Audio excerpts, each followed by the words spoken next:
नमस्कार, स्वागत है आपका। मैं आपके साथ सतेश नैनमोर।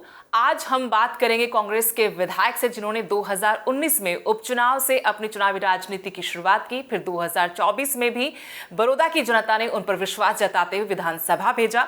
हमारे साथ इंदुराज नरवाल जी हैं, उनसे जानेंगे कांग्रेस की विपक्ष की भूमिका क्या है, उनके अपने विधानसभा क्षेत्र में विकास को लेकर क्या चुनौतियां हैं। नेता प्रतिपक्ष भूपेंद्र सिंह हुड्डा, उनके बेटे रोहतक से लोकसभा सांसद दीपेंद्र हुड्डा के साथ उनकी नजदीकियों की वजह क्या है, और साथ में जानेंगे कि अभी तक उन्होंने विधायक रहते हुए अपने इलाके के लिए, अपनी जनता के लिए क्या कुछ किया है और क्या खामियां, कमियां या विजन उनका है। सबसे पहले बहुत बहुत स्वागत है आपका भी बहुत बहुत धन्यवाद सतेश नैनमोर जी। आप आए यार, अपने जो मेरे बारे में या मेरे हल्का के बारे में जो बात आपने कही, आप भी हमारी मजबूत आवाज़ हो, आप यहाँ उठाने के लिए आपका भी बहुत बहुत स्वागत है। बहुत बहुत धन्यवाद। चौथा स्तंभ कहते हैं और उस स्तंभ में अपनी भूमिका अच्छे से निभाए कोशिश रहती है।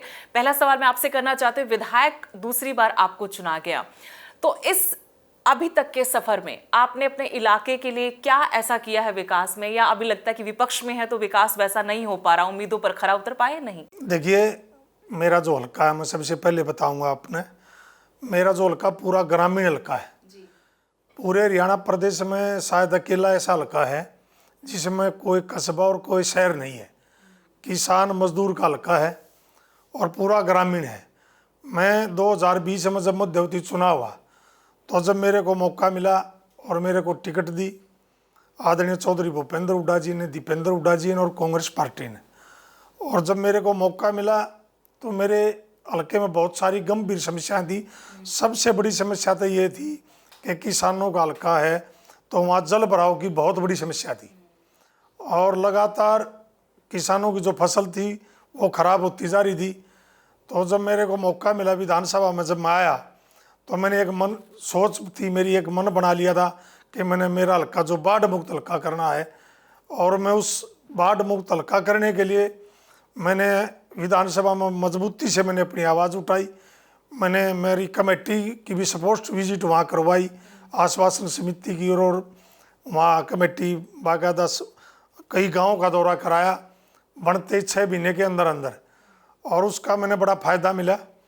उससे जितने भी गाँव में जल भराव होता था, जो खेत फसल डूबती थी, जैसे बनवासा गाँव था, हरिनाना मेरा पैतृक गाँव है, धनाना गाँव है, बड़ौदा है, मोई हुड्डा पुट्ठी और छछड़ाना और मदीना, इस साइड में अगर हम आएंगे तो शामड़ी और जवारा, बादौठी, ये कई गांव जल भराव होते थे। मोई हुड्डा उस साइड में, मोई हुड्डा पुट्ठी, ये बहुत सारे गांव जल भराव की समस्या थी। उसमें मैं बहुत सारा कामयाब हुआ। मैंने वहाँ पहले जब मैं विधायक बना उस योजना में मैंने ये मान लिया कि मैंने पूरा हल्का बाढ़ मुक्त करने का काम किया, और मैंने लगभग 350 करोड़ रुपए उस कहीं पाइपलाइन लगवाने का काम किया, कहीं बड़ी सीवर लाइन लगवाने का काम किया, और कई जगह तो पंप हाउस जो बड़े बड़े, चाहे 33 kV का पंप हाउस हो, चाहे कई pump house machinery drain pipe या नहर में लगवाने का काम किया, जिससे मेरे हल्के में बहुत राहत मिली और आज किसान संतुष्ट हैं। बहुत सारे जो इलाके पहले डूबा करते वो आज ठीक ठाक है। विकास का कुछ और प्रोजेक्ट सरकार की तरफ से आपने कोशिश की हो, मिला हो? एक बड़ा प्रोजेक्ट आया था लेकिन वो देखिए, नहीं मिला। आपने सरकार की बात करी है, सरकार बिल्कुल झूठी है, झूठे इनके वादे हैं, झूठे इनकी बातें हैं। जब मैं विधानसभा का चुनाव मध्यवर्ती हुआ तो आपने देखा कि पूरी हरियाणा प्रदेश की सरकार गोहाना में कैंप CM ऑफिस बना दिया था, और 6 महीने लगातार, चाहे कैबिनेट के मंत्री थे, चाहे विधायक थे, चाहे मुख्यमंत्री थे उस टाइम के आदरणीय मनोहर लाल खट्टर जी, वो लगातार हल्के का दौरा किया और हल्के में उन्होंने बड़ी बड़ी बातें करी। उन्होंने लोगों को बहकाने का काम किया। उन्होंने वह वादे किए थे कि हल्का बड़ौदा में बेरोजगार है, बेरोजगारी युवा है, हम इनके लिए IIMT लगाएंगे, बड़े उद्योग लेके आएंगे, हम IMT की घोषणा करी। दूसरा, फिर हमारा जनता पुटाना में एक हमारी संस्था है, उसके लिए भी उन्होंने ये कहा कि हम जनता पुटाना को यूनिवर्सिटी बनाने का काम करेंगे ताकि हमारे जो ग्रामीण युवा हैं उनको शिक्षा, अच्छी शिक्षा मिल सके और दूर ना जाना पड़े। फिर उन्होंने बात करी कि हम किसानों का हल्का है, राइस मिल भी लगाएंगे। उन्होंने 2 कॉलेज घोषणा करी, बड़ौदा गांव में और भैंसवाड़ा गांव में। आज तक एक भी इन्होंने जो वादा किया पूरा नहीं हुआ। भैंसवाल का अभी कॉलेज का काम, भैंसवाड़ा का कॉलेज का अब तक काम शुरू नहीं हुआ। इंटरनेशनल प्लेयर आपके प्रतिद्वंदी भी हैं, योगेश्वर दत्त, वो वहां से आते हैं। भैंसवाड़ा गांव उनका हाँ जी, हाँ जी। अच्छे खिलाड़ी हैं। मैं खिलाड़ी के नाते आज भी उनका मान सम्मान करता हूँ और करता रहूँगा। मेरे सामने उन्होंने चुनाव भी लड़ा। चुनाव के मैदान की अलग बात थी। अगर चुनाव के मैदान से मैं बाहर निकलता हूँ तो मेरे लिए बड़े गर्व की बात है कि मेरे क्षेत्र का भैंसवाड़ा गांव का उन्होंने देश और प्रदेश का नाम रोशन किया था। अच्छा खिलाड़ी था, लेकिन चुनाव में हमने उसको हरा के हल्का बड़ौदा ने हराने का काम किया, उचित किया। लेकिन भैंसवाड़ा गांव में भी अब तक, जब ये अब बजट सत्र था तो हमारे जो शिक्षा मंत्री महिपाल ढांडा जी, उन्होंने एक बात कही थी कि विधायक जी आपके दोनों कॉलेजों का बजट दे दिया और जल्दी से हम इनका काम शुरू कराएंगे। उस बात को लेके भी 1 साल हो गया, कोई ना बड़ौदा कॉलेज का काम शुरू हुआ ना भैंसवाड़ा कॉलेज का काम शुरू हुआ। और IMT के पता नहीं कहाँ बात चली गई।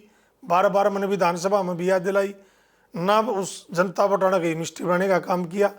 इनकी बीजेपी की काम करने की कोई नीयत और नीति नहीं है। इनकी नीयत और नीति, जैसे अंग्रेज ने हमारे देश पर राज किया, वो गोरे अंग्रेज थे, उनकी नीति थी कि फूट डालो राज करो।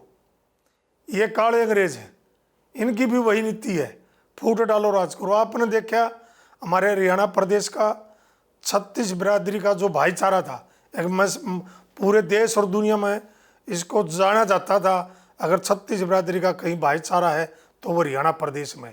एक नारा भी था कि जहाँ दूध दही का खाना और 36 बिरादरी का भाईचारा, वो मेरा हरियाणा।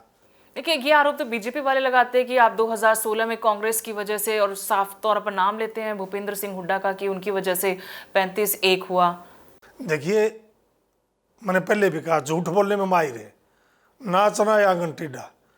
इन्होंने हर बार जो भी चुनाव लड़ा, 2014 का लड़ा, चाहे उन्हें 19 का लड़ा हो, चाहे अब 24 का लड़ा, चाहे देश की बात हो चाहे प्रदेश की बात हो, जातिवाद का ये इलेक्शन लड़ते हैं। यहाँ हरियाणा प्रदेश में भी जाट और गैर जाट का इन्होंने नारा दिया। अब भी आप मुख्यमंत्री जो नायब सैनी है, अगर मनोहर लाल खट्टर जी पूर्व मुख्यमंत्री, 24 का इलेक्शन की आप उनके भाषण देखना, जब रैलियों में गए वो, उन्होंने जनसभाएं को संबोधित किया तो उन्होंने एक बात की थी कि एक तरफ एक वर्ग मुख्यमंत्री बन रहा है, एक तरफ 35 बिरादरी मुख्यमंत्री बन रही है। ये किसके नारे थे? ये बीजेपी के नायब सैनी और मनोहर लाल खट्टर के नारे थे। हरियाणा प्रदेश में हमने जब हमारी सत्ता थी, हुड्डा साहब का अपना नाम जिक्र कराया। हुड्डा साहब तो 36 बिरादरी के नेता हैं। उन्होंने आपने देखा कि जब हमारी सरकार थी, ब्राह्मणों को भी नौकरी में 10% का आरक्षण दिया। किसने दिया? चौधरी भूपेंद्र हुड्डा जी ने। हर को जाति के लिए उन्होंने काम किया, हर वर्ग के लिए काम किया, चाहे कोई SC समाज था, चाहे कोई जनरल समाज था। जब 100 गज के प्लाट देने की भी जब बात आई, जब 36 बिरादरी का जो भी गरीब व्यक्ति था, सबको लगभग 4.5 लाख 100 गज के प्लाट दिए। उन्होंने ना कोई जाति देखी, ना कोई धर्म। अगर 36 बिरादरी के बनकर आप लोग चुनाव लड़ रहे थे तो फिर जीत क्यों नहीं पाए? देखिए, मैंने कहा कि अंग्रेजों की तरह चाल है इनकी। कहीं ना कहीं हमारे लोगों में एक भटकाना भी कह सकता हूँ, एक उनकी सोच भी कहीं ना कहीं गलत थी कि वो इस बीजेपी को पहचान नहीं पाई। शायद उनकी सोच ने काम नहीं किया। लेकिन आपकी पार्टी के बड़े चेहरे हैं, एक दो का नाम मैं लूंगी, कुलदीप शर्मा हैं, कुलदीप वत्स हैं, शमशेर गोगी हैं। ये सब आरोप लगाते हैं कि जनता तो आप लोगों को चुनाव जिता रही थी, आपके अपने पार्टी के भीतर कुछ ऐसे चापलूस और ऐसे लोग हैं जो विभीषण की भूमिका में हैं, उनकी वजह से चुनाव हारे। देखिए, आपने जिक्र कराया कुलदीप शर्मा जी का, आपने जिक्र कराया शमशेर सिंह गोगी जी का, जो असंख्य विधायक थे। सबसे बड़ा विनाश अगर किसी ने किया तो इन्होंने कराया। इन्हें तो एक शमशेर गोगी जी का बयान बहुत वायरल हुआ और बीजेपी ने उसका फायदा उठाया। उसने कहा कि पहले अपना भरूँगा, फिर रिश्तेदारों का भरूँगा, फिर हल्के का भरूँगा। कौन सी बात थी? उन्होंने कहा, एक ने कहा कि 50 वोट दो और नौकरी पाओ। ऐसी हमारी कांग्रेस की कोई भावना ही नहीं, हमारी कांग्रेस का कोई नीति ही नहीं, कोई नीति ही नहीं ऐसी, कभी ना रही, ना थी, ना है। इन्होंने किस वे में आके तो ये तो किस जो षड्यंत्र आपकी के पार्टी उस वक्त पार्टी प्रदेश अध्यक्ष थे उदय भान, किस षड्यंत्र उन्होंने के भी थे? बोला, किस नीरज शर्मा जी ने भी बोला। मैं बोल रहा हूँ, नहीं, हमारे जो अध्यक्ष थे, हमारे जो अध्यक्ष थे, उन्होंने कभी ऐसी बात नहीं कि उन्होंने एक बात वोट की के थी। बदले उन्होंने भी कहा कि नौकरी देंगे हम। नीरज जी ने भी बोला। नहीं, नीरज जी ने भी बोला। मैं प्रदेश अध्यक्ष, जो हमारे पूर्व प्रदेश अध्यक्ष थे, उन्होंने ऐसा नहीं बोला था। उसको तोड़ मरोड़ के उन्होंने पेश कराया। उन्होंने ये कहा कि हम कच्ची नौकरी खत्म करेंगे, युवा को पक्की नौकरी, परमानेंट नौकरी देंगे, और वो नौकरी भी हम हरियाणा प्रदेश के युवाओं को देंगे। बीजेपी के तरह नहीं कि जब चपरासी लगाने की बात आवे, जब तो हरियाणा प्रदेश के युवा। वोट के बदले जो नौकरी की बात थी वो वाला हिस्सा क्यों आप? वोट के बदले नहीं थी। हमारे प्रदेश अध्यक्ष ने ये बात की थी कि हम हमारे युवाओं को सरकारी परमानेंट पक्की नौकरी देंगे, वोट के बदले की। तो फिर जब वोट आप की कह रहे अगर हैं कि बात, कांग्रेस के कुछ नेताओं की वजह से वो एक धड़ा कहता कि इस तरफ के लोगों की वजह से हारे, आप लोग जो इस तरह बैठे वो उनको ब्लेम करते हो। नहीं, ऐसा और साथ कोई- में बीच बीच में आप ये लोग कहते हैं कि बीजेपी की वजह से भी हमारे ईवीएम हैक हो गई, या फिर धक्केशाही की गई, या जात पात किया गया।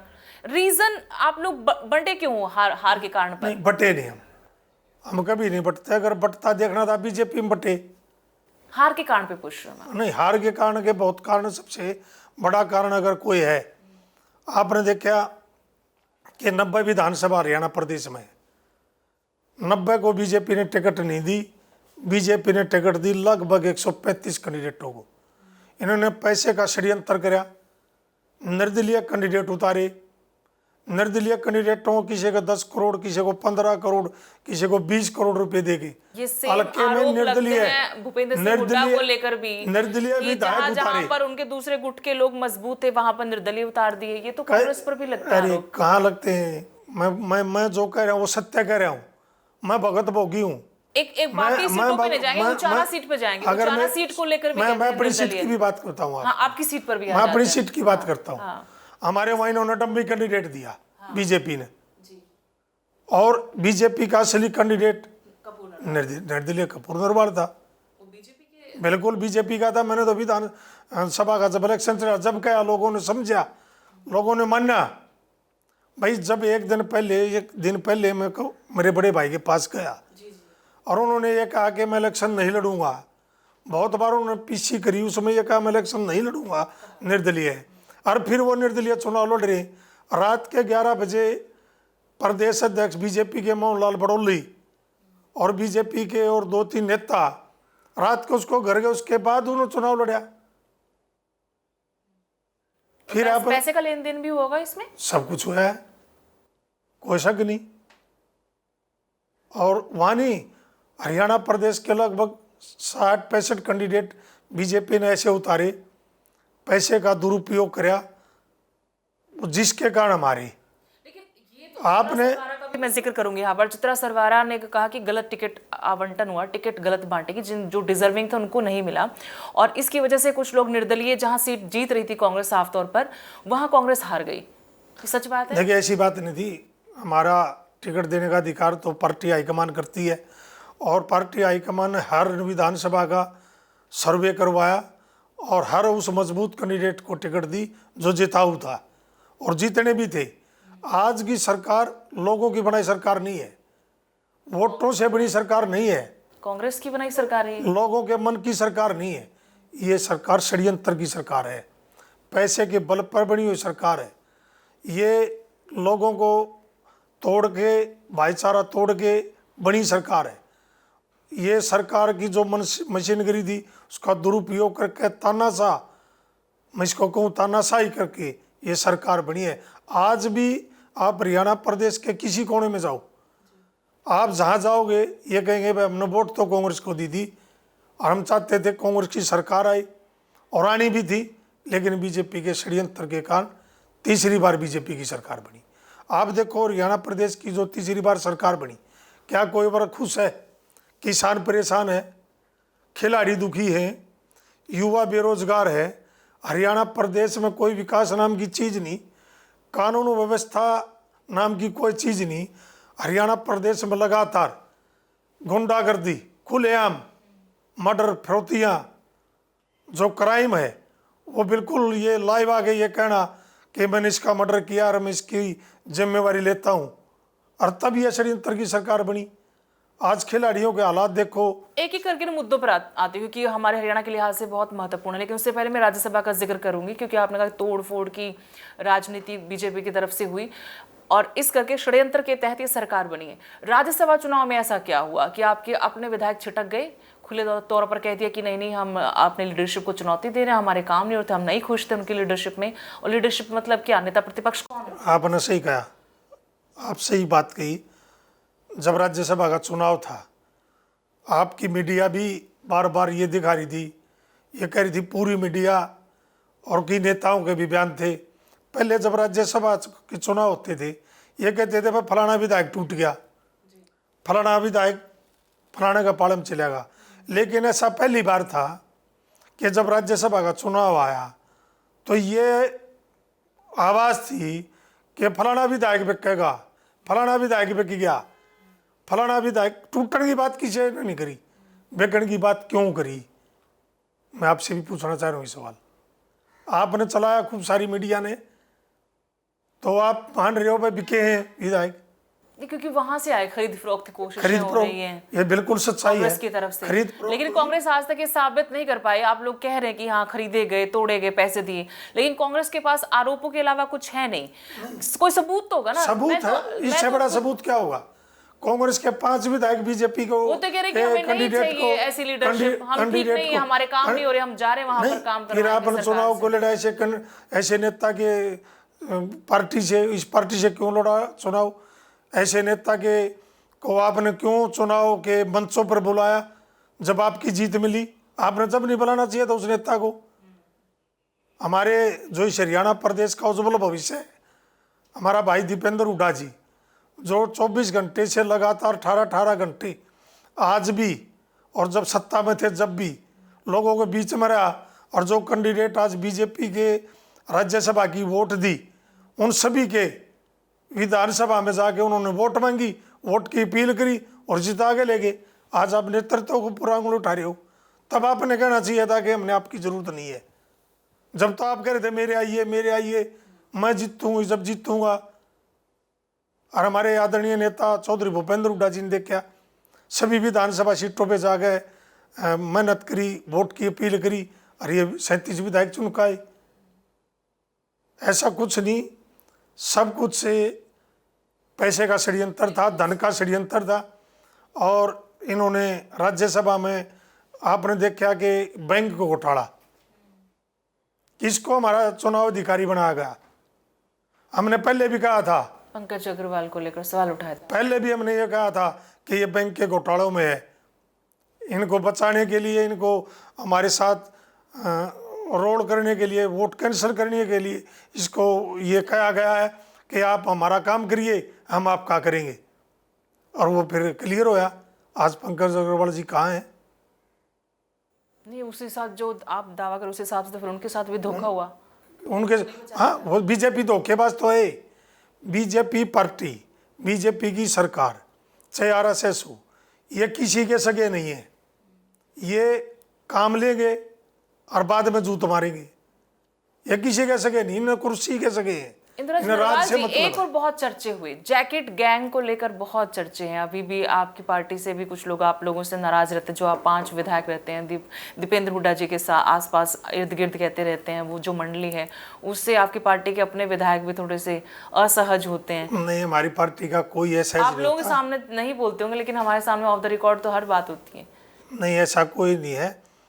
हमारी पार्टी में सब साथ मिलकर रहने वाली पार्टी है, ये सबको साथ लेके चलने वाली पार्टी है। लेकिन जैकेट गैंग विरोधी बोलते हैं, सिर्फ सियासी विरोधी। जैकेट गैंग नहीं, हम 5 भाई हैं, हमारी अच्छी दोस्ती है, सभी युवा हैं, हमने 5 जैकेट पहनी तो कौन सा जुल्म कर दिया? ये हमारी इच्छा थी कि हम एक तरह की जैकेट पहन के जाएं, हम एक तरह की टी शर्ट पहने। टी शर्ट को लेकर भी सवाल उठे कि यही वो लोग हैं जिन्होंने इसमें किसको ईमान बेचा क्यों दर्द है? ऐसा क्यों बोलते हैं? इसको क्यों दर्द है? क्या बोला? ऐसे कहते हैं ये जो टी शर्ट पहन के शिमला में खड़े थे, इन्हीं लोगों ने अपना ईमान बेचा है। ये सच्चे सिपाही हैं और वो साबित भी है। ये सच्चे सिपाही हैं, चौधरी भूपेंद्र हुड्डा के, दीपेंद्र हुड्डा के, कांग्रेस पार्टी के, ये सच्चे सिपाही हैं। हम रहेंगे, साथ रहेंगे, कोई भी लड़ाई लड़ने के लिए हम अग्रसर है। और जब तक लड़ेंगे, जब तक इस बीजेपी से छुटकारा इस प्रदेश से नहीं मिलेगा, हम लड़ाई लड़ेंगे। और हमारी पार्टी एकजुटता है, इसमें कोई किसी से जड़ने की बात नहीं है। सब साथी, सब भाई हैं हमारे, तो सब आदरणीय हैं, बड़े हैं। बहुत सारे विधायक तो हमारी कांग्रेस की पार्टी में कई बार के विधायक हैं हमारे, तो वो पिता के समान भी हैं। यंग है तो सीनियर भी काफी। हाँ, और वो हमारे लिए आदरणीय हैं, हमारे पर तो उनका भरपूर आशीर्वाद रहता है। दीपेंद्र हुड्डा के साथ इतनी नजदीकियां कैसे हैं आपकी? और जब हमने चुनाव भी देखा, आपके टिकट के लिए भी लड़े, फिर दीपेंद्र हुड्डा 2 दफा, अगर मैं गलत है तो आपके चुनाव प्रचार के लिए आए, भूपेंद्र सिंह हुड्डा आपके चुनाव प्रचार के लिए आए। और वैसे मुकाबला, क्योंकि कपूर नरवाल के आने से काफी दिलचस्प था, कड़ा मुकाबला तो था आपके लिए। मुकाबला था, चाहे भले हवा कह रहे थे कांग्रेस की हवा, लेकिन आपकी सीट पर माहौल कुछ अलग था वहां पर। इस बार कोई शक नहीं, माहौल बड़ा टफ था। क्योंकि जो हमारा कैंडिडेट था, मेरा तो बड़ा भाई है, उसने कई तरह की झूठी अफवाहें फैलाई कि मेरे कैंसर है, मैं मरूंगा, मेरा आखिरी चुनाव है, मेरे साथ धोखा किया गया, टिकट नहीं दी। हाँ, इस तरह के बड़े एक दिल से छूने वाले उन्होंने बातें करी। भीड़ भी जुटी उनकी पूरा दिन आपने देखा, हर मंच पर उन्होंने आंसू निकालने का काम किया। कहीं उन्होंने और भी कई बातें ऐसी करी गई जो समाज में सही नहीं है। वो एक अलग बात थी, वो चुनाव हो गया, अब उस बात को छोड़ो। रही बात दीपेंद्र हुड्डा जी की, मेरे भाई हैं और मेरे तो भगवान के स्वरूप है। एक गरीब किसान के बेटे को विधानसभा में अगर किसी ने भेजने का काम किया, अगर मैं किसी को इस बात का श्रेय दूं तो दीपेंद्र हुड्डा जी ने मेरी उंगली पकड़ के और विधानसभा में भेजा। मैं इससे बड़ी बात नहीं मानता। और मैं नहीं, दीपेंद्र हुड्डा जी ऐसे नेता हैं पूरे देश में, हरियाणा प्रदेश में, जो गरीब परिवार से के कई बेटों के को विधानसभा में भेजा, आम परिवार से उठा के लेके आए। और उन्होंने एक पहचान है असली और नकली की। उन्होंने मजबूत युवा साथियों को आगे लेके आए। और मेरा जो आपने कहा, जब आदरणीय भाई दीपेंद्र हुड्डा जी अमेरिका में नौकरी करते थे, वहीं पढ़ते थे, तो जब से उन्होंने राजनीति शुरू करी तब से मैं उनके साथ हूँ लगातार। जब वो पहली बार सांसद बने उससे और अब तक उन्होंने कहीं भी मेरी ड्यूटी जिम्मेवारी लगाई, मैंने उनके कंधे से कंधा मिला के उनके साथ काम करने का मौका मिला। और मैं उन्होंने जो जिम्मेवारी लगाई उस पर खरा उतरने का काम किया। लेकिन उसके पीछे और भी बड़ा कारण है, हमारे पारिवारिक संबंध है इस परिवार के साथ। अगर मैं मेरे पिताजी का जिक्र करूं, मेरे पिताजी आदरणीय चौधरी रणबीर हुड्डा जी, जो स्वर्गीय जो स्वतंत्रता सेनानी थे, उनके साथ मेरे पिताजी ने काम करने का मौका मिला था। और लगातार हम इस परिवार से जुड़े रहे। और उस जुड़ाव से दादा रणबीर हुड्डा जी की से वहाँ से शुरुआत करी, फिर आदरणीय चौधरी भूपेंद्र हुड्डा जी, फिर दीपेंद्र हुड्डा जी, लगातार कई पीढ़ियों से हमारा ये परिवार है।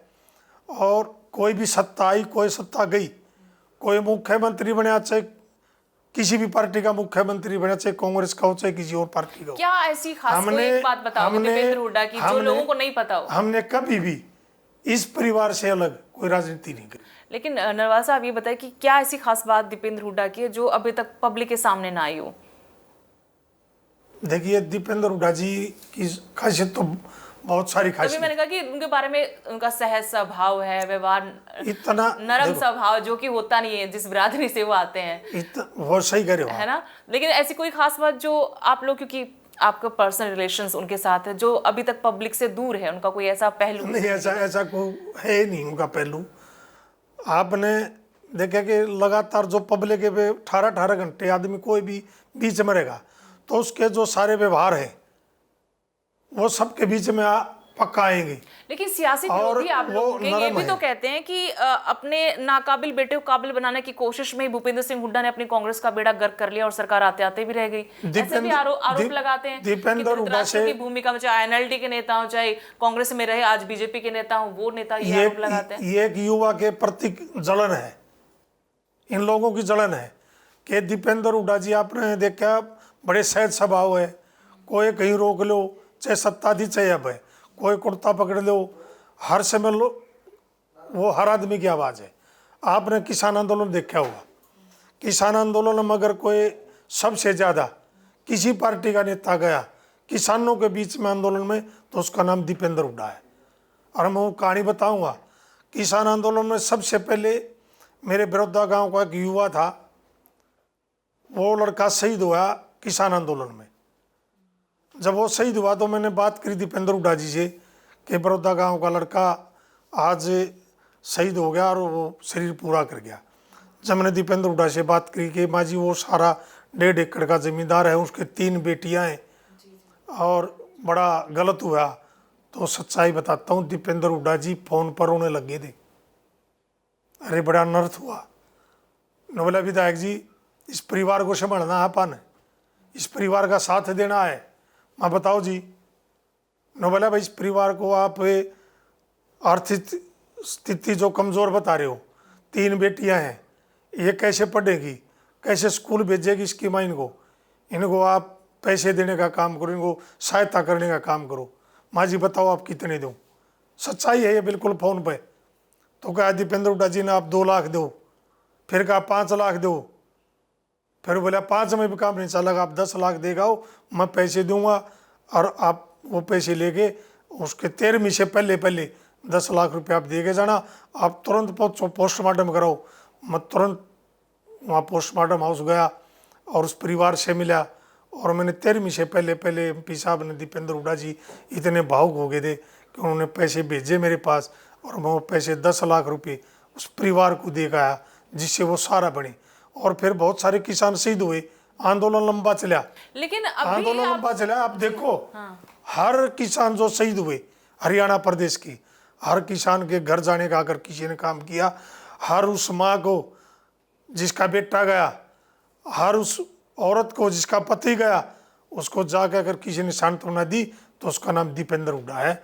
और वहाँ जाके उसको आर्थिक सहायता भी दी और उसको गले लगाने का काम भी दीपेंद्र हुड्डा ने किया। नरवाल जी अभी अब देखो, आप छात्रों की बात, छात्रों की जब बात आई, और इसमें ये भी तो कहते हैं ना, चाहे महिला पहलवानों का, वो कहते हैं कि यही तो सियासी राजनीति है कांग्रेस की, क्या बनाते हैं इन लोगों को। इसको वो सियासी बताओ, हमने से बात की कोई हो नहीं, लेकिन जिसके साथ अन्याय होगा वहाँ हमारी पार्टी, हमारे नेता आदरणीय दीपेंद्र हुड्डा जी या भूपेंद्र हुड्डा जी या कोई भी कांग्रेस पार्टी का लीडर वहाँ जाएगा। ये सियासत बताओ, हम उसकी दुख की घड़ी में खड़े होंगे। खिलाड़ियों की जब बात आई, जब भी हम उनके साथ धरने पे, चाहे जंतर मंतर की बात हो, उनकी लड़ाई लड़ने के, हमारी बेटियों के साथ जो एक तानाशाह ब्रजभूषण ने एक इतना गलत काम उन बेटियों के साथ किया, जब भी लड़ाई लड़ी कोर्ट से बरी हो गए। बड़े जब ठीक है, कोर्ट का फैसला है, आगे भी और कोर्ट है, उनमें जाने का हमारी जो खिलाड़ी हैं वो काम करेंगी। और हमने ऐसी बात नहीं भाई कानून व्यवस्था पर भरोसा नहीं है, भरोसा है, हमें उनको न्याय मिलेगा पक्का, इस कोर्ट नहीं तो अगली कोर्ट में मिलेगा। मैं आपकी भी बात करूंगा मैं जी। छात्रों की बात, आज इतना बड़ा मुद्दा है देश का, जंतर मंतर हो, उस जंतर मंतर से तो पहले कुरुक्षेत्र का आपने सीन देखा होगा, दीपेंद्र हुड्डा जी पे टारगेट किया गया, एक IAS अधिकारी ने ये कहा टारगेट करके छाती पे पानी मारो, इस पर सरेआम आपने वो वीडियो भी देखी होगी। इतना तानाशाही टारगेट कराया गया कुरुक्षेत्र में। जब मुख्यमंत्री का घेराव करने जब हमारे नेता गए, उन पर पानी की बहुत सारी लाठियां मारी गई, और फिर जंतर मंतर पर देखो कील गाड़ के डंडों में बैलेट गन चलाई गई और AK-47 चलाई गई, हमारी बेटियों के कपड़े पाड़े गए, और हमारी बेटियों के साथ आपने देखा पुलिस ने जो गलत व्यवहार कराया। और आज लोकसभा में इसका जवाब नहीं मिल रहा, लगातार आज महीने के करीब हो गया, लोकसभा में गृह मंत्री ना प्रधानमंत्री। बीजेपी अध्यक्ष डॉक्टर अर्चना गुप्ता कह रहे कि जंतर मंतर पर तो प्रोटेस्ट के बीच में आतंकवादी भी थे। मैं इसकी घोर निंदा करता हूँ। भगवानों को सद्बुद्धि दे, वो देश के भविष्य थे, वो देश के युवा हैं, आने वाले वो डॉक्टर हैं उन्हीं लड़कों में से, उन्हीं लड़कियों में से इंजीनियर भी हैं, इस देश का भविष्य है। वही बच्चे जो जंतर मंतर पे दे, इस देश के विकास और उन्नति करने में बड़ा योगदान उन बच्चों का होगा, और उनको आतंकवादी बता रही है। इन्हें शर्म आनी चाहिए। इन्हीं की बेटियां हमारे बेटे हैं, हम अपने बच्चों को आतंकवादी कैसे कहेंगे? आतंकवादी है तो ये बीजेपी है, जिन्होंने आतंकवादियों की तरह उन पर गोलियां चलाई, उन पर लाठियां चलाई। ऐसा काम तो आतंकवादी करते हैं जो उनके पुलिस फोर्स ने इनके आदेश पे जो उन बच्चों के साथ किया गया। अगर आतंकवादी है तो ये बीजेपी सरकार है, अगर आतंकवादी है तो ये बीजेपी के नेता हैं, आरएसएस के लीडर हैं, जिन्होंने हमारे बच्चों पर ऐसा आतंकवाद कराया। जो पिछला कार्यकाल रहा कांग्रेस सरकार का हरियाणा में, उसके बाद 12 साल से बीजेपी का कार्यकाल है, लेकिन हम जब कोई मुद्दा उठाते हैं तो आरोप लगता है कि पिछली सरकारों ने काम नहीं किया। अब जैसे गुजरात को कॉमनवेल्थ गेम्स की मेजबानी मिली है 2030 को लेकर, इसको लेकर भी अर्चना गुप्ता से सवाल किया। उन्होंने कहा कि इंफ्रास्ट्रक्चर ही नहीं हरियाणा में, और इस वजह से यहाँ पर कॉमनवेल्थ गेम्स यहाँ करवा पा रहे, मेजबानी नहीं करवा पा रहे, क्योंकि सवाल ये था कि हरियाणा जब इतने सारे मेडल आते हैं, हमारे इतने होनहार बच्चे हैं, देश दुनिया में नाम कमा रहे हैं, तो यहाँ पर गेम्स क्यों नहीं होने चाहिए। दूसरा उन्होंने कहा 2010 में जब इनकी अपनी सरकार थी तो दिल्ली में क्यों हुआ, तब करवा लेते यहाँ पर। देखिए, जो अर्चना गुप्ता जी ने जो आरोप लगाए, झूठे आरोप है। ये आवाज भी हमारे आदरणीय नेता दीपेंद्र हुड्डा जी ने जोर शोर से उठाई कि संसद में भी, संसद से बाहर भी।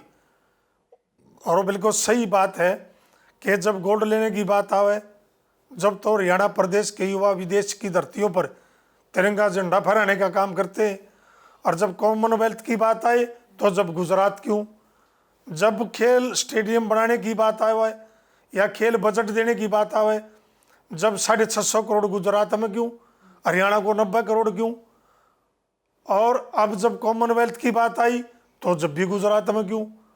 हरियाणा प्रदेश के युवा जब विदेशों में झंडा फहराते तो कॉमनवेल्थ भी हरियाणा में होने चाहिए।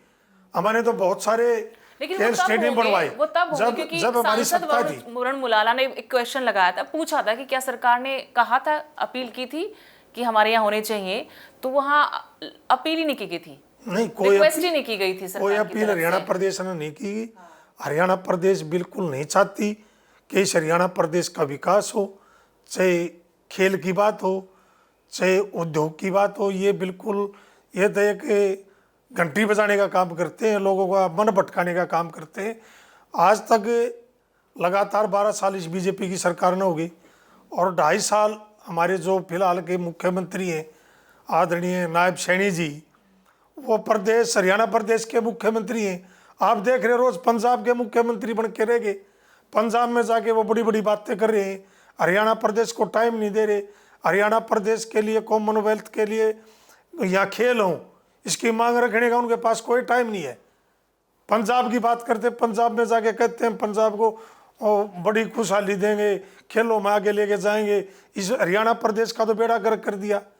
हरियाणा प्रदेश में कि कभी ना उद्योग की बात करते, ना हरियाणा प्रदेश की। जब वो पंजाब में गए, वहाँ उन्होंने कहना चाहिए कि हमारा पंजाब का, हरियाणा का जो एसवाइल का पानी है वो हरियाणा प्रदेश को मिलना चाहिए।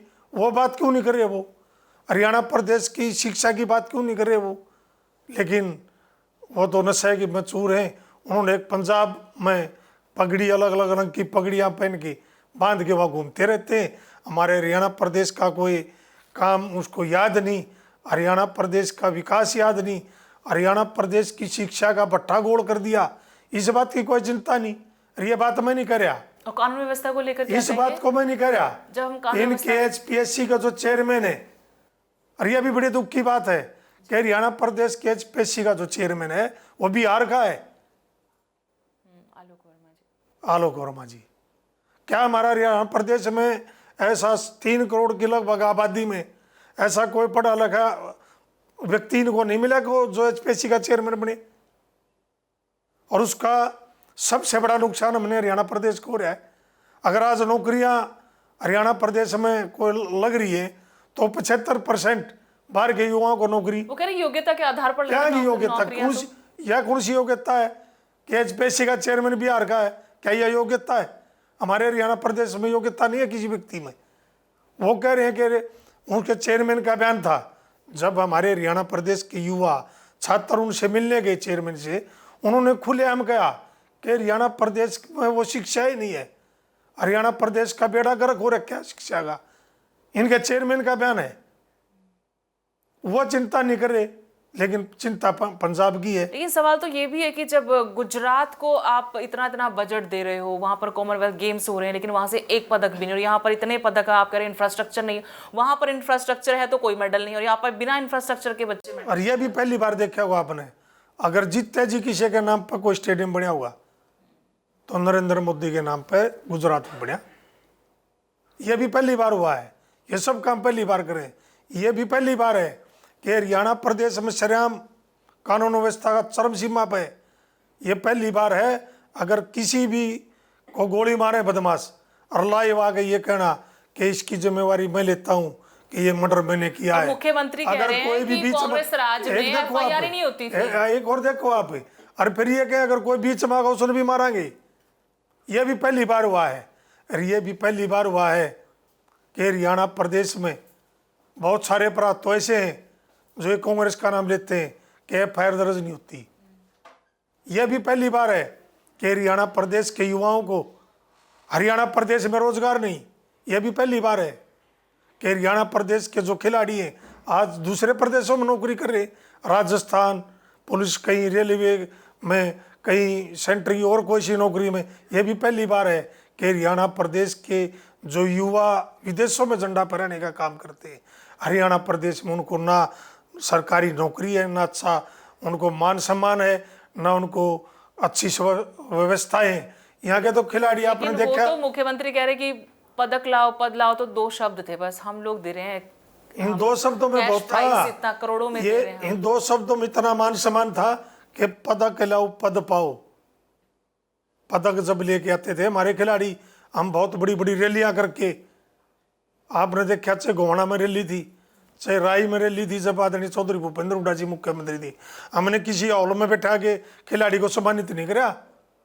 100-200 आदमी बुला लिए, हमने लाखों की संख्या इकट्ठी करके उन खिलाड़ियों को सरेआम मंच पे उनको सम्मानित किया। बड़ी बड़ी गाड़ियों की चाबी दी, उनको डीएसपी का पत्र दिया और उनको घी के टीन और उनको बड़े लोगों के बीच में मान सम्मान दिया। इसलिए दिया था कि हमारा हरियाणा प्रदेश के युवा इनको देख के अच्छी मेहनत करें और हमारे प्रदेश के युवाओं को भी एक ये लगे कि आज इनका इस मंच पर सम्मान हो रहा है, कल को हमारा भी होगा।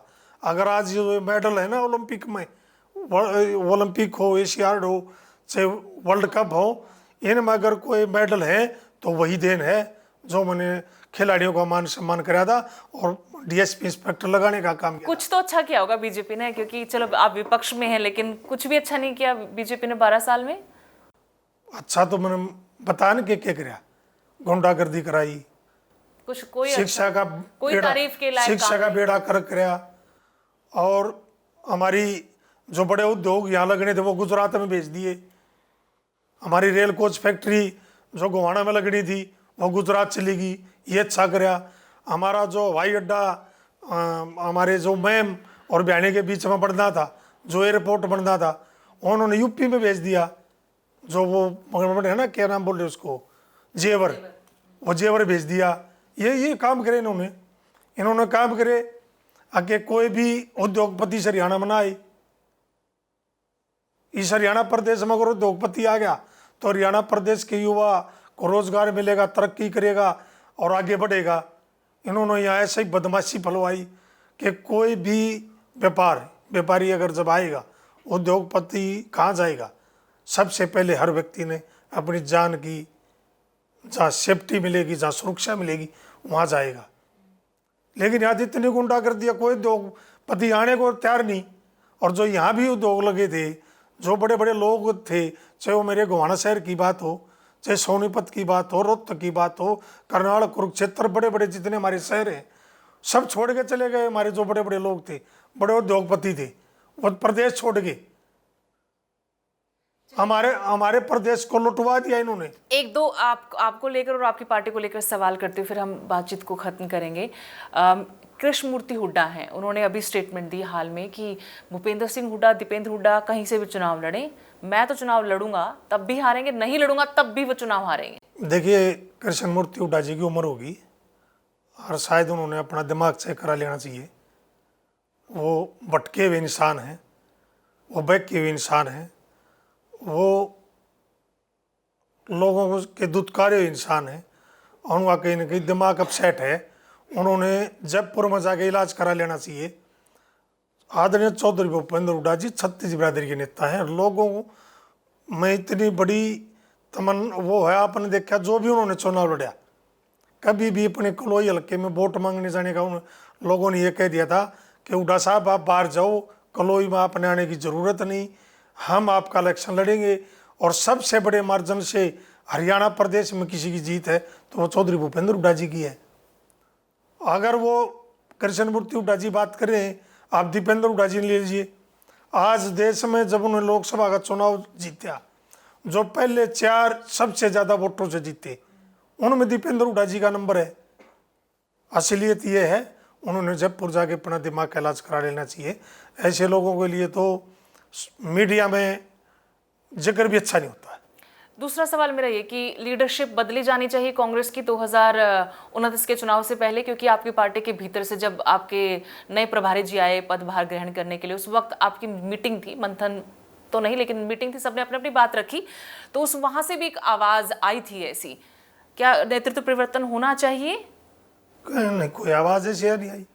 जब भूपेंद्र सिंह हुड्डा ने कहा कि सुरजेवाला जी को मेरा साथ दो, तो अगर बहुत साथ दे लिया आपका, नहीं, हमारा साथ वो उससे पहले एक मंच सजा की बात थी, ऐसी कोई एक करनाल में मंच सजा था, वहां पर भी कहा था कि अब रिटायर हो जाना चाहिए, चौधरी वीरेंद्र सिंह ने कहा था। नहीं, वो जो रिटायर हो चुके हैं वो तो वो बात कर रहे हैं। चौधरी वीरेंद्र सिंह जी तो लोगों ने रिटायर कर दिए और वो रिटायर है। आदरणीय चौधरी भूपेंद्र हुड्डा जी ने तो कह दिया, ना रिटायर्ड हूँ ना टायर्ड हूँ, और लोगों से चुना विधायक भी हूँ। आज ठीक है, लोगों ने हरियाणा प्रदेश के लोगों ने विपक्ष की जिम्मेदारी उन्होंने को दी है, तो वो अच्छे तरीके से निभाए। और रही बात वीरेंद्र सिंह जी की, जिन्होंने लोगों ने ही दुत्कार दिया और लोगों ने ही कैद रिटायर कर दिया, उसका क्या जिक्र करना है। और आदरणीय चौधरी भूपेंद्र हुड्डा जी की लीडरशिप में, दीपेंद्र हुड्डा जी की लीडरशिप में ही 2029 का चुनाव होगा और मतलब उन्हीं के नेतृत्व में बेड़ा पार होगा, बिल्कुल बेड़ा पार होगा। और आने वाली सरकार भी कांग्रेस की सरकार होगी, जैसे 2024 में आई। देखिए 2024 में मैंने बताया ना कि षड्यंत्र की सरकार है। हमने भी बहुत कुछ सीखा है और आज आने वाला टाइम आपने देखा, युवा हो, किसान हो, खिलाड़ी हो, कोई भी वर्ग इनसे संतुष्ट नहीं है। आज भी अगर आप इलेक्शन करा लोगे तो आज भी बीजेपी की बहुत बुरे हालात हैं और आने वाला टाइम कांग्रेस पार्टी का। लेकिन जिस तरह के हालात कांग्रेस के भीतर के नेताओं के हैं, बहुत चरम सीमा पर पहुंच चुकी है, गुटबाजी, एक दूसरे के खिलाफ खुलकर गुटबाजी देखनी तो आप बीजेपी की देखो, वो तो हम देखते रहते हैं। लेकिन वो गुटबाजी के बाद सरकार बना रहे ना, पावर में तो एक सेंटर का मंत्री एक बिल्डिंग का उद्घाटन करता है, 1 घंटे बाद फिर प्रदेश का मंत्री वहां पहुंच जाता है। मुख्यमंत्री जो हमारे हरियाणा प्रदेश के बीजेपी के जो नेता सदन है, नायब सैनी जी, वो रिवाड़ी में गए, जिस विधानसभा में गए वो विधायक गायब था। वहां जिस लोकसभा में गए वहां का सांसद गायब था, वो मंच पे थे ही नहीं। पर वो सरकार में है ना, पावर में है। सरकार में आना तो मैं कह रहा षड्यंत्र की सरकार है, लेकिन सबसे बड़ी गुटबाजी अगर कही है तो बीजेपी में है। कांग्रेस तो एक परिवार है। सद्भाव यात्रा को कैसे देखते हैं? सद्भाव यात्रा को, बृजेंद्र सिंह की कांग्रेस में वर्तमान में भूमिका को, या उनके राजनीतिक भविष्य को कैसे देखते हैं आप? ठीक है, उसने सद्भावना यात्रा करी, अच्छी बात है, और वो संपन्न भी होगी। जब जिक्र भी था, आज जिक्र भी नहीं है, चलता करता रहना चाहिए, बार बार करनी चाहिए। ये अपने आप को मजबूती के लिए था या फिर पार्टी की मजबूती के लिए था? वो बात तो वही बताएंगे। आप लोग भी तो विश्लेषण करते हैं ना अपने साथियों का। नहीं, सारे बातें का विश्लेषण होना भी नहीं चाहिए ना। अच्छा, पब्लिकली नहीं होना चाहिए। नहीं, पब्लिकली वैसे भी नहीं होना चाहिए। सबका अपना अधिकार है। कल को मैं भी यात्रा कर सकता हूँ, मैं अपने हल्के में यात्रा कर सकता हूँ, मैं हल्के में घर घर जाने का भी काम कर सकता हूँ, ये मेरा अपना अधिकार है। उसका अधिकार था, उसने किया। एक दूसरे के इलाके में जाकर कोई दिक्कत होती है आप लोगों की, दूसरे कोई प्रोग्राम करे तो? देखिए ऐसी कोई बात नहीं, लेकिन प्रोटोकॉल तो है कि ना जाए दूसरे के नहीं, क्षेत्र में? जाए बिल्कुल जाए, और जाना चाहिए। पार्टी मजबूत होती है, जाना चाहिए। लेकिन जिस भी क्षेत्र में आप जा रहे हो वहाँ के विधायक हैं, यहाँ से क्या चाहे को आ रहा कैंडिडेट है, आप उससे सलाह मशवरा करके आप प्रोग्राम करो, अच्छी बात है, पार्टी मजबूत होगी। ये जो पार्टी में अनुशासन को लेकर एक प्रोटोकॉल बनाने की कोशिश की थी, नियम बनाए थे आपके प्रभारी की तरफ से भी और अध्यक्ष की तरफ से कि कोई ऐसे प्रोग्राम नहीं करेगा, आला कमान से परमिशन के बाद ही लेगा, उसको भूपेंद्र सिंह हुड्डा ने अगले दिन नकार दिया। कैसा कुछ नहीं होगा, विधायक करेंगे अपने तरीके से? नहीं, ऐसा कोई बात, ऐसी कोई प्रोटोकॉल में ये नहीं थी कि कोई विधायक ये काम नहीं कर सकता, कोई नेता ये काम नहीं कर सकता। कार्यक्रम अपने आप नहीं, कार्यक्रम रख सकते हैं। वो जो जब एक विधायक आप भी चौथा स्तंभ हो, आप भी हमारी आवाज हो। वो लेटर पढ़ने के बाद लेटर में कहीं नहीं लिख रखी कि विधायक कोई अपना आंदोलन नहीं करेगा। कोई जिला स्तर पर भी पदाधिकारी और कोई लिखने में गलती होगी, ऐसी कोई बात नहीं। क्या ये मतलब अभी भी हम कह सर्वे सर्वा है भूपेंद्र सिंह हुड्डा, जो कह दिया? नहीं, बिल्कुल रहेंगे, थे, रहेंगे, आज भी है, इसमें क्या शक है। वो लीडर है, वो उत्तर भारत के सबसे बड़े नेता हैं। आप हरियाणा प्रदेश की बात कर रहे हो, वो 36 बिरादरी के मसीहा हैं, वो 36 बिरादरी के रखवाड़े हैं, और वो एक बहुत मजबूत व्यक्तित्व है उनका, 2 बार के मुख्यमंत्री रहे हैं, आज नेता विपक्ष की जिम्मेवारी निभा, बहुत बड़े लीडर हैं, और उनके नेतृत्व में सारा काम होता है। छोटे छोटे क्वेश्चन है, जल्दी जल्दी जवाब हम लेंगे, उसके बाद खत्म करेंगे। रैपिड फायर इसको बोलते हैं, हुड्डा या सुरजेवाला? तो टाइम तो नहीं लगना चाहिए था आपको इसमें तो नहीं, फिर भी आप बोलोगे नहीं, हुड्डा साहब इसमें क्या सके। दीपेंद्र हुड्डा या राहुल गांधी? ये थोड़ा मुश्किल। दोनों नहीं, एक ही देना पड़ेगा फिर। देखिए, सब अपनी जगह, देश का लीडर आदरणीय राहुल गांधी जी, प्रदेश का लीडर आदरणीय भाई दीपेंद्र हुड्डा जी।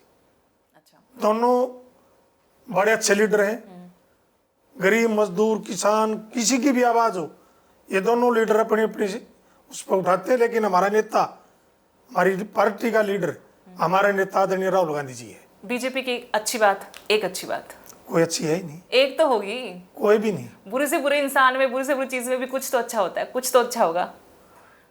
इनमें बुराई गला कोई अच्छाई है ही नहीं। अच्छा, कांग्रेस की कमजोरी? कमजोरी पहले थी संगठन को लेके, वो बड़ी कमजोरी थी। संगठन नहीं था, ये बड़ी कमजोरी थी। लेकिन आज संगठन है और बूथ स्तर पर जाने लग रहा है, वो कमजोरी भी दूर हो चुकी है, पहले थी। हरियाणा का सबसे बड़ा राजनीतिक मुद्दा क्या है? बहुत सारे मुद्दे। एक बड़ा राजनीतिक, बेरोजगारी हुआ। और बड़ौदा की सबसे बड़ी समस्या क्या है आपके विधानसभा क्षेत्र की? मेरे में बेरोजगारी हुआ। आपका फेवरेट पॉलिटिशियन कौन है, राजनेता? स्टेट में भी हो सकता है, नेशनल भी हो सकता है। दीपेंद्र हुड्डा। और आपका मुख्यमंत्री बनने का सपना है? नहीं। कोई राजनीतिक सबक आपने सीखा है? बहुत सारे सबक है राजनीति में, कोई एक बता दो। सबसे अच्छी बात तो ये है कि हमने किसी भी तरह जवाब नहीं देना चाहिए। हम लोगों की सुनने के लिए बड़े, लोगों की सुननी चाहिए। हरियाणा को कैसे देखते हैं आप 2029 तक या 29 के पार फ्यूचर में? 29 तक हम तो भगवान से प्रार्थना करेंगे इनको सद्बुद्धि दे, हमारा हरियाणा प्रदेश को ये आगे लेके जाए, युवाओं के बारे में सोचें, किसानों के बारे में, मजदूर के बारे में सोचें। अगर ये नहीं सोचते 2029 के बाद हम इन सभी मुद्दों पर काम करने का काम करेंगे। हम हरियाणा प्रदेश में जो आज नशे की ग्रस्त में हमारा युवा है, उसको बाहर निकालने का भी काम करेंगे और युवा को रोजगार देने का काम करेंगे, अच्छा स्वास्थ्य देने का काम करेंगे, और हम अच्छा इंफ्रास्ट्रक्चर जो ये कह रहे हैं हमारे पास नहीं है खेलों के लिए, वो भी हम देने का काम करेंगे, ताकि आने वाला ओलंपिक हो, चाहे वर्ल्ड कप हो, एशियन गेम हो, हमारे हरियाणा प्रदेश का भी मौका मिले। एक आखिरी सवाल इंदुराज नरवाल जी आपसे, 2029 में अगर पार्टी आपको टिकट देती है, आप चुनाव लड़ते हैं, पता नहीं क्या परिस्थितियां होंगी उस वक्त, तो उस वक्त आप जनता के बीच जाकर क्या किसी एक मुद्दे पर, कौन से मुद्दे पर चुनाव में वोट मांगेंगे? सबसे बेरोजगारी मुद्दे पर। चलिए, बहुत बहुत शुक्रिया, आपने वक्त निकाला, बहुत अच्छी बातचीत रही और आप ऐसे ही अपनी जनता के हकों की आवाज़ सड़क से विधानसभा तक उठाते रहें और जो समस्याओं को लेकर लोग आपके पास आए होंगे चुनाव से पहले भी और विधायक बनने के बाद भी, उसका जितना हो सके, कि विपक्ष में है आप, नहीं, धड़ाधड़ बिल्कुल काम लड़ाई तो लड़ता नहीं हूँ। होते होंगे, लेकिन वो लड़ाई लड़के कुछ काम तो बिल्कुल करवाइए। लड़ाई लड़ता हूँ और काम करवाने में भी सक्षम हूँ। हल्का बड़ौदा का मैं सेवक पर हूँ। फिर भी सरकार दावा करती है, बीजेपी दावा करती है कि सबका साथ सबका विकास, इस नहीं, नारे ये के साथ झूठी है। चलते हैं हम लोग। अगर सच्चाई है इनका, वो कहते हैं कि अपनी कमी होगी किसी विधायक की, लेकिन मुख्यमंत्री किसी काम को मना नहीं करते। इनका असली जो कहावत है, सबका साथ और बीजेपी का विकास, ये है इनका असली बात। इनका किसी का विकास की कोई इन्होंने ना चिंता है, ना कभी की, ना थी। और आपका भी मैं धन्यवाद करूंगा कि आप आए और आपने हमारे हल्के की और से प्रदेश की, देश की जो बात आपने रखी, आप हमारे चौथे स्तंभ हो। और मैं आपसे चाहूँगा कि आप ऐसे ही हमारे युवाओं का, हमारे किसानों का, खिलाड़ियों का, मजदूरों का, आप ऐसे आवाज़ बन के आप उनकी लड़ाई लड़ने का काम करेंगे, मेरे को पूरा भरोसा भी है। और दोबारा मैं आपका बहुत बहुत धन्यवाद करता हूँ। ना बहुत बहुत